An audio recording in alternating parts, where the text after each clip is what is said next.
Suam pulang tak lama kemudian bersama Padet. Terak jelas bingung melihat mereka pulang bersama. Padet beralasan bahwa dia tak sengaja bertemu Suam di depan gang, jadi sekalian saja dia bawa Suam. Dia lalu beralasan minta deterjen sama Terak. Untung saja Terak tak curiga apa-apa dan langsung pergi mengambilkan deterjennya dengan senang hati. Suam langsung memanfaatkan kesempatan itu untuk naik ke kamarnya Ruth untuk menginstal alat itu, dan kembali beberapa detik kemudian. Padet kira dia sudah berhasil menginstalnya secepat itu. Tapi ternyata Suam malah gagal gara-gara kunci kamarnya Ruth terkunci. Padet heran apa dia tidak punya kuncinya. Ya enggak lah, Suam kan baru beberapa hari tinggal di sini. Tidak mungkin Ruth mempercayakan kunci pintu rumahnya padanya semudah itu. Coba Padet pikir sendiri, apa mungkin dia bakal memberikan kunci rumahnya pada orang asing? Tidak akan. Baiklah kalau begitu, tapi nanti malam kau harus mencari cara untuk menginstal alat itu bagaimanapun caranya. Tapi saat Padet kembali ke rumahnya sendiri, dia malah mendapati pintu rumahnya terbuka dan ada beberapa barang dekorasi rumah yang tak pernah ada sebelumnya. Parahnya lagi, barang-barang itu rata-rata bernuansa girly dan pink. Ternyata Neung yang membawa semua barang itu. Dia bahkan menyambut kedatangan Padet dengan sapaan ala Koreanya dan bersikap seolah ini rumahnya sendiri. Bukan cuma itu saja, dia bahkan membelikan banyak sekali makanan dan minuman untuk kulkas kosongnya Padet. Padet heran bagaimana Neung bisa masuk ke sini. Aku mengambil kunci dari rak di depan rumahmu. Neung juga membawa banyak makanan untuk Padet, tapi Padet tidak perlu berterima kasih, ujar Neung dengan pedenya. Padahal jelas-jelas Padet tidak suka dan tak senang dengan semua ini. Dia mau protes, tapi tiba-tiba dia ditelepon dari kantor polisi yang menyuruhnya segera datang. Melihat Padet membawa deterjen, Neung dengan senang hati menawarkan diri untuk mencucikan bajunya. Padet pergi kerja saja. Tidak perlu, tolong pergi dari rumahku secepat mungkin, mengerti? Neung mengangguk saja, tapi juga tidak segera pergi. Malah santai saja dada-dada mengantarkan Padet keluar, lalu mulai kembali mengejarkan segala pekerjaan rumah tangga di sana. Begitu tiba di kantor polisi, Padet menyerahkan harddisk berisi semua rekaman CCTV yang diperlukan. Dia juga sudah mengecek nopol mobilnya.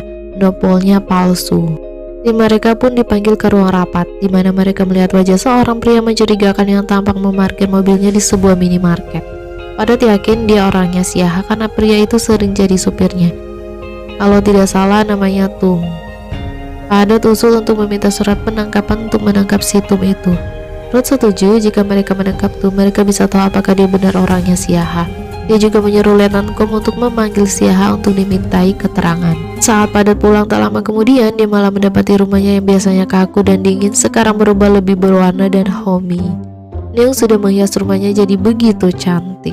Dia bahkan menyediakan sepasang mug lucu di meja. Kulkasnya sekarang terisi penuh dengan berbagai macam makanan dan minuman.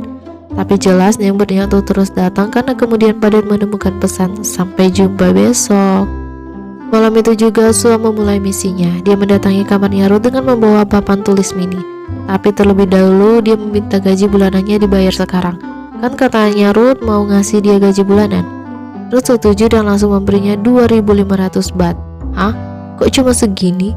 Kau kan tidak bilang aku harus bayar berapa? Kebanyakan, sini balikan. Jelas Suam tidak mau, ya dia memang tidak ngasih tahu, tapi 2.500 itu terlalu sedikit. Kalau cuma segini mending dia kerja shift malam saja.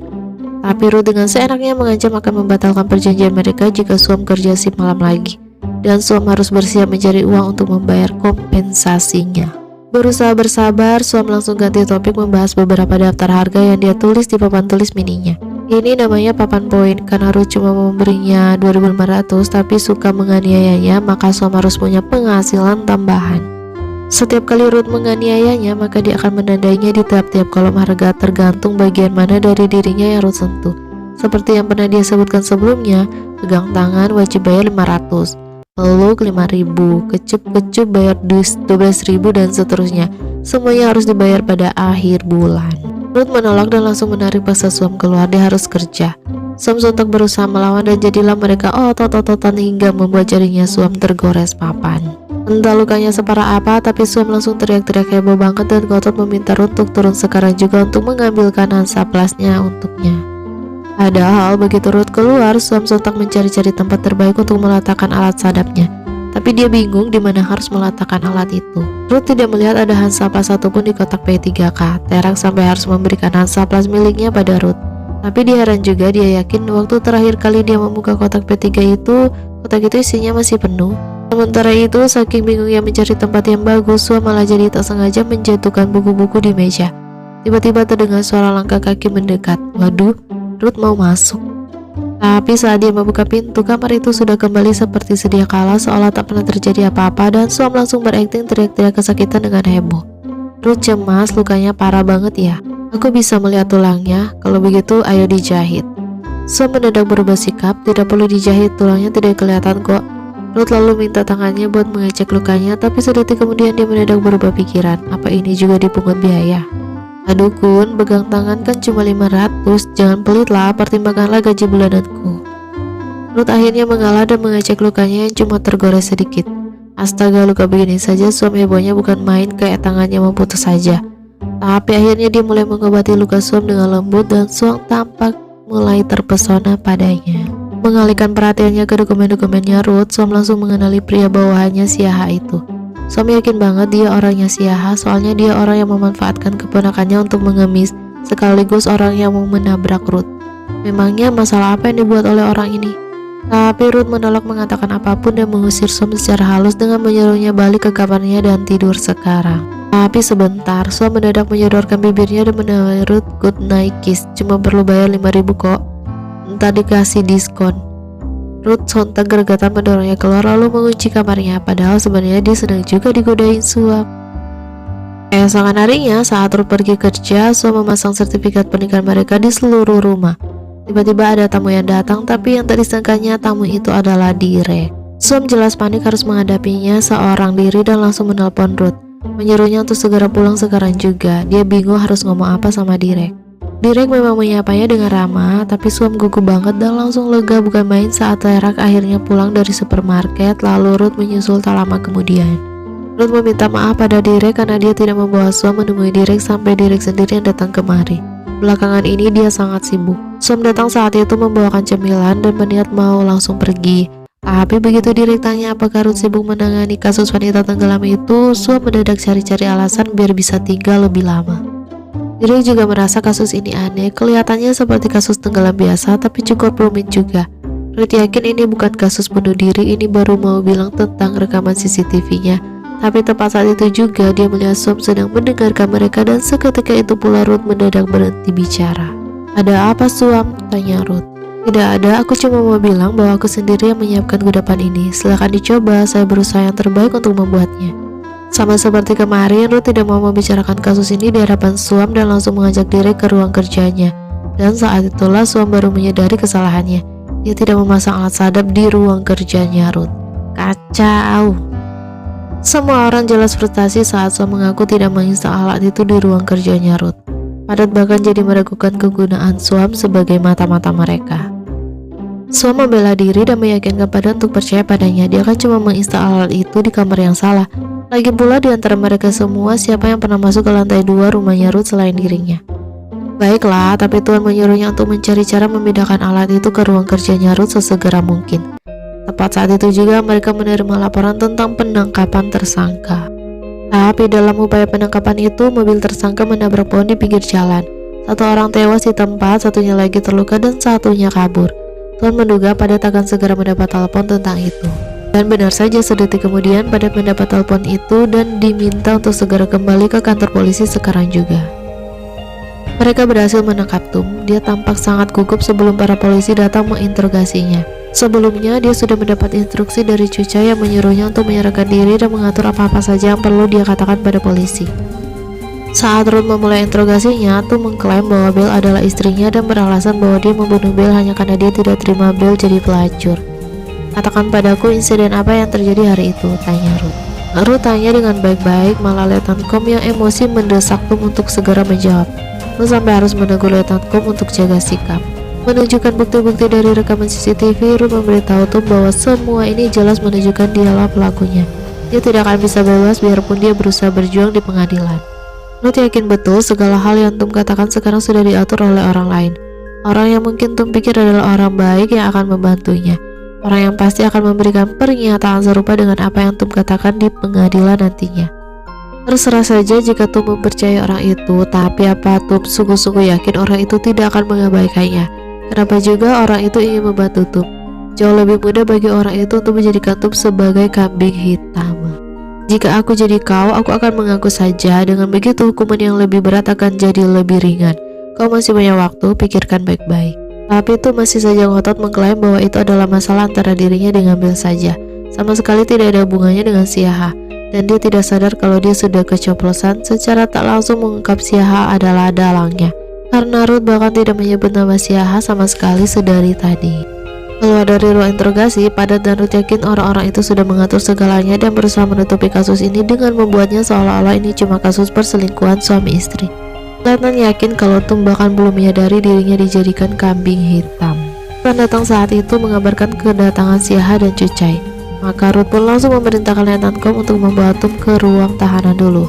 Tum langsung lari ke Siaha saking senangnya mengira Siaha datang menyelamatkannya. Tapi Siaha langsung melewatinya begitu saja seolah tak kenal. Di markas Snow White, Swan bertanya tentang kepercayaan pada Tuan. Tampak jelas yang dia maksud adalah kepercayaan antara dirinya dengan Ruth. Swan mengaku bahwa dia hanya tidak suka membohongi orang lain. Sepertinya kau benar-benar peduli padanya. Swan beralasan hanya tidak ingin dibenci setelah 3 bulan berakhir nanti. Lalu apa yang akan kau lakukan? Tidak ada, aku benar-benar tidak tahu apa yang akan terjadi setelah 3 bulan berakhir. Tuan menawarkan Swan untuk menjadi putrinya.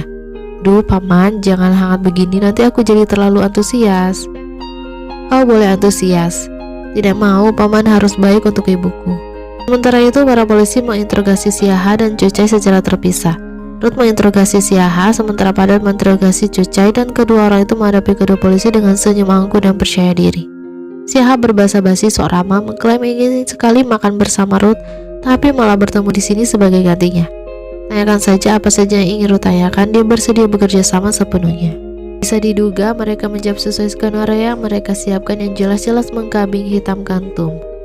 Cucai mengklaim bahwa Tum dan Bel sudah lama saling mencintai, tapi dia tidak tahu apa-apa tentang masalah kedua orang itu. Mereka sudah lama berhubungan, aneh sekali, aku sudah mengecek Facebooknya Bel, tidak ada satupun cerita tentang Tum, ujar Padat. Cucai mengklaim bahwa Bel itu bintang utama di bar mereka, sama seperti artis, dia juga tidak banyak mengungkapkan tentang kehidupan pribadinya. Lagi pula, apa yang ada di medsos itu tidak semuanya benar. Dia juga mengklaim tak tahu apa-apa tentang pernyataan Tum yang bilang bahwa Bel adalah pelacur. Bar mereka tidak melakukan bisnis kotor semacam itu. Tapi mungkin saja itulah yang mendasari pembunuhannya Bel. Belum lama ini Bel meminta pengunduran diri. Tapi apa buktinya bahwa Tumlah yang membunuh Bel? Cucai sulit mempercayainya. Tum sangat mencintai Bel. Jika dia benar-benar melakukan hal semacam itu, berarti pasti karena cemburu berat yang amat sangat sehingga Cucai sampai kehilangan akal sehatnya. Siaha juga menjawab sama seperti Cucai, mengklaim bahwa urusan para kerja wanita mereka diurus sama Cucai. Jadi dia tidak tahu apa-apa. Dia mengklaim terakhir kali bertemu Bel adalah saat Tum dan Bel mau menikah dan meminta restunya. Dia mengaku kalau dia menyetujui pengunduran dirinya Bel, tapi dia mengklaim kalau dia tidak tahu apa yang dilakukan Bel setelah mengundurkan diri dari barnya. Dia mengantarkan Bel pergi dengan baik-baik, dia bahkan mendoakan kesuksesan Bel. Benarkah kalau begitu? Apa Anda tahu apa motif Nyai Tum dan Nyai Bangkut bekerja sama menyakiti Bel hingga dia tewas? Bukankah mereka sama-sama bawaan Anda? Sekali lagi Siaha mengklaim tak tahu apa-apa. Ruth langsung menunjukkan gambar mobil yang dipakai Tum untuk membawa Bel sejak awal sampai saat dia membuang Bel ke sungai. Setelah dicek, nopol mobil itu atas nama Siaha. Pada bukti apa yang sebenarnya ingin Anda katakan? Siaha pura-pura tersinggung. Saya tidak mencoba mengatakan apapun, saya hanya mengatakan apa yang saya lihat. Dengan tanpa pura-pura melas, dia mengakui bahwa memang dialah yang membeli mobil itu. Pada Padat, Cucai mengklaim bahwa mobil itu dibeli Siaha waktu mereka baru memulai usaha mereka. Lalu Siaha memberikan mobil itu padanya. Dia sangat menyayangi mobil itu. Tapi kemudian Tum mendatanginya dan meminta untuk membeli mobil ini darinya.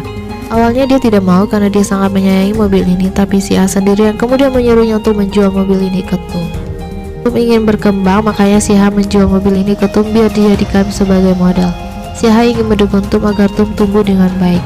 Memang mobil itu masih atas nama Siaha karena mereka menjualnya ke orang mereka sendiri, jadi tidak perlu banyak formalitas. Siaha bertanya-tanya apakah Ruth akan memasukkannya ke penjara dengan tuduhan meminjamkan mobil itu ke bawahannya. Ruth berusaha tetap ramah saat menyangkalnya penjara hanya untuk orang-orang yang melakukan kesalahan. Aku juga berpikir begitu, harus ada keadilan, ujar Siaha pura-pura marah. Usai interogasi, para polisi lain sinis mengomentari keseragaman pernyataan Siha dan Cucai. Mereka benar-benar tim yang kompak. Padat kesal kalau begini kasus ini bakalan ditutup sebagai kasus perselingkuhan. Mereka tak akan pernah menangkap dalangnya. Ruth memang tidak mengharap mendapat apapun dari keterangan orang-orang jahat itu. Yang Ruth inginkan adalah pengakuan kebenaran Tum, tapi untuk mendapatkan itu, mereka harus menghancurkan kepercayaan Tum pada Siaha lebih dulu. Dan jawaban terakhir Siaha dalam sesi interogasi tadi bisa dimanfaatkan untuk menghancurkan kepercayaan Tum terhadap Siaha. Padat mengerti dengan memutar rekaman jawaban Siaha itu mereka bisa memujuk Tum untuk mengakui kebenarannya. Rencana yang bagus, polisi lainnya langsung bertepuk tangan kagum. Lieutenant menjemput Tum ke ruang pemeriksaan, tapi sebelum masuk ke ruang pemeriksaan, Lieutenant mengantarkan Tum ke toilet lebih dulu. Tapi sampai beberapa lama dia masih juga belum keluar-keluar. Lama kemudian, Sersan tiba-tiba datang ke ruangan Ruth dengan kebingungan sampai-sampai dia harus menenangkan diri dulu sebelum akhirnya dia sanggup bicara dan mengabarkan kabar buruk. Tum sudah mati bunuh diri. Hah? Tuan dan Suam mendapat kabar itu tak lama kemudian. Tuan jadi semakin curiga sama Ruth dan menyuruh Suam untuk terus mengawasi Ruth malam ini. Kepala polisi senang-senang saja mendengar kematian Tum karena sekarang si pembunuh sudah mati. Jadi sekarang mereka bisa menutup kasus ini dan ganti mengerjakan kasus lain. Ruth diam saja, tak bisa membantah sama sekali, tapi begitu kepala polisi pergi dia langsung kesal. Dia tidak sadar Padat sedang mengawasinya dari belakang dengan curiga. Kop, ayahnya Suam sekarang bekerja jadi supir taksi dan membawa mobil taksinya itu ke rumah dengan bangga. Tapi ujung-ujungnya dia tetap saja memaksa minta duit sama istrinya dan Oil. Tapi mereka juga belum punya uang karena belum mengantarkan baju-baju laundry mereka ke pelanggan. Kesal, Kop tiba-tiba punya ide licik untuk memanfaatkan Nat lagi. Dia membawa Nat menemui Siaha berniat menjual Nat pada mereka, tapi Cuce menolak karena anak-anak lokal bisa mendatangkan masalah. Mereka hanya menerima anak warga asing. Mereka jadi berdebat gara-gara itu sampai Siaha harus menyela mereka dan menyelesaikan masalah dengan memberi Nat sedikit uang. Kop langsung mengucap terima kasih berkali-kali sambil mengklaim bahwa mereka sedang dalam kesulitan akhir-akhir ini.